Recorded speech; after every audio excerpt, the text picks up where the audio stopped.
Mă numesc Andrei Josanu, sunt agronom principal în SRL Valen Agro, raionul Florești. Gestionăm o gospodărie de 10.000 de hectare. La moment suntem la finele recoltării culturilor de grupa 1. Rezultatele socotim mulțumitoare. Având o suprafață de 2800 hectare, prima grupă Rapids grâu, rezultate am avut independență de câmpuri, independență de soiuri, începând la 5 tone, terminând cu 6 jumate.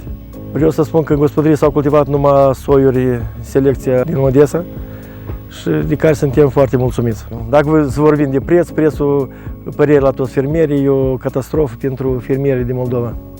După semicosturile care s-au acumulat timp de un an de zile, e catastrofă chiar și la aceleași 5 toane, la 6 toane, în dependență de cheltuieli care au fost făcute, dar cum n-ar fi cheltuielile sunt foarte mari.